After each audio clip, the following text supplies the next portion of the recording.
Dahil nga sa pagkalat ng mga medical concern kagaya na lang ng mental health lalo na sa mga baguhang OFW at pagtaas ng kaso ng HIV sa Pilipinas, isasama na ng DMW at ng OWA sa PIDUS ng mga baguhang OFW ang HIV awareness dahil lumalala o tumataas ang kaso ng HIV sa Pilipinas.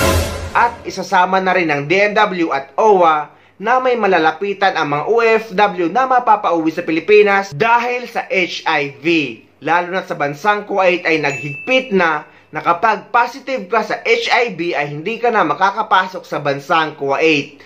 Ganon din dito sa United Arab Emirates, kapag nagpa-medical ka at na-detect na meron kang HIV at iba pang nakakahawang sakit, ay automatic na ipapadeport ka pauwi sa Pilipinas. So speaking of volunteer doctor, ito itatanong ko kasi Administrator PY. Kasi 'di ba nagkaroon kayo ng parang pagpupulong kailan lang. Eh 'di ba yung grupo ng Love Yourself, yung tinalakay niyo yung posibleng programang nakatuon sa mga HIV awareness at mental health ng ating mga OFWs para lalo na dun sa isama sa di ba, departure orientation nila bago sila umalis, lalo na yung mga first timer, meron silang konting alaman sa HIV awareness na ngayon daw talaga naman daw laganap ngayon dito sa Pilipinas. Oo. Yung po, Sir Danny, idagdag ko na rin po. Oo. Napaka-importante din yung i-train yung mga personnel ng OWA at BMW. Paano namin i-handle yung ganun pong mga kaso? Kasi very sensitive po yan. Tama. Yung pong partnership natin na napakapag-usapan po natin yung with Love Yourself, Love Yourself at Miss Pia Works Back, mabibigyan po access sa counseling na napaka-importante. Yun ang importante, yun. Saka sa treatment plan at gamot ang ating pong mga OFW na merong HIV.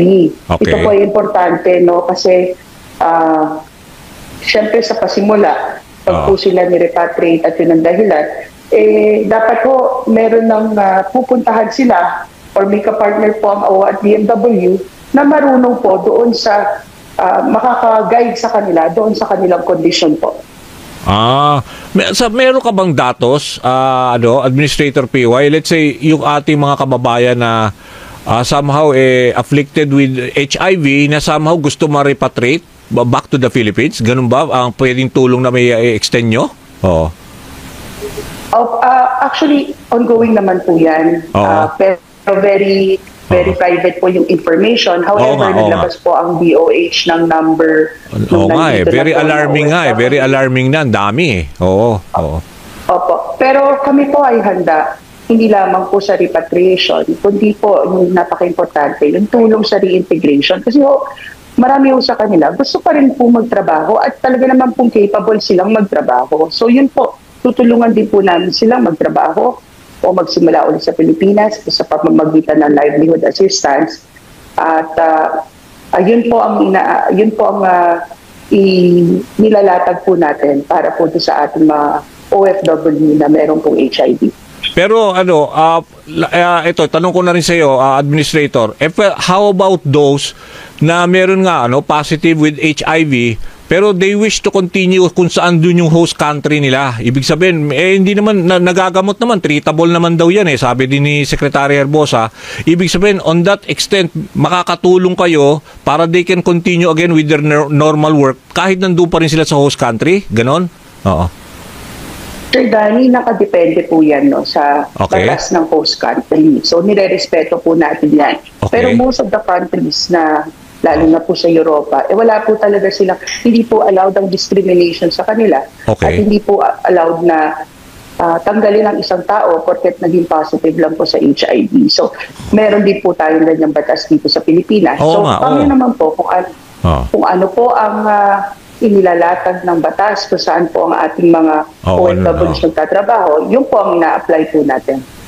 So ibig sabihin, siguro by way of announcing kung ano yung hakbang na ginagawa ninyo para mag-intervene ho kayo sa mga problema ng HIV, yung mga positive cases, ibig sabihin willing kayo to help. Kaya lang syempre, 'di ba, yung iba hindi naman casual, gusto nila secretly they will have to inform the DMW or whoever, the consulate. Ini-encourage nyo ba sila just to come out in the open and just sabihin nyo, meron akong ganito and pwede bang ma-assist ako? Pwede naman openly sa kanila. Oo.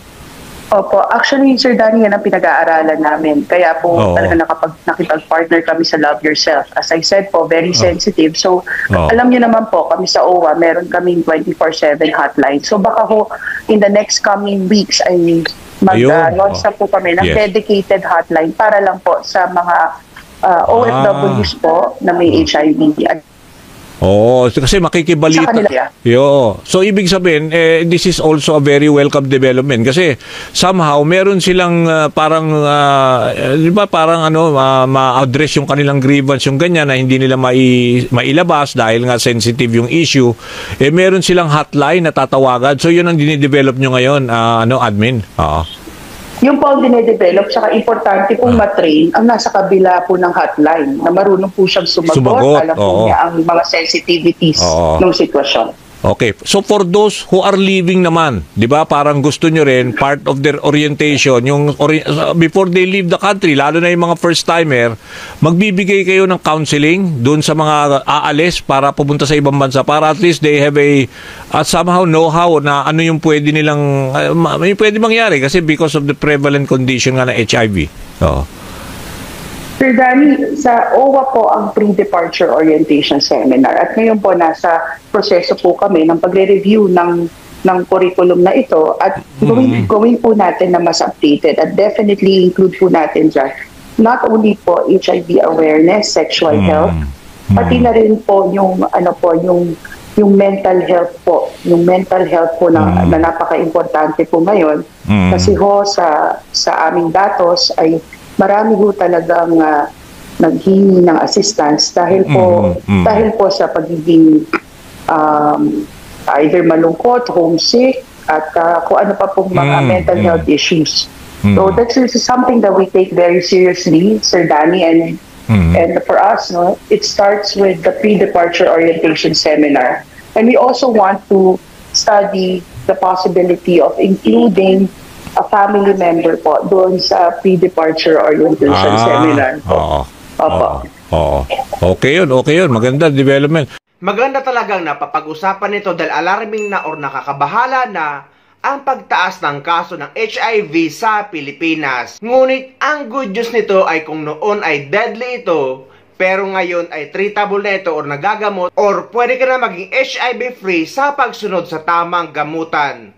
Ngunit kailangan natin dito maging aware mga kababayan dahil hindi na kayo tatanggapin sa ibang bansa kapag nakita sa medical nyo na nagkaroon kayo ng HIV.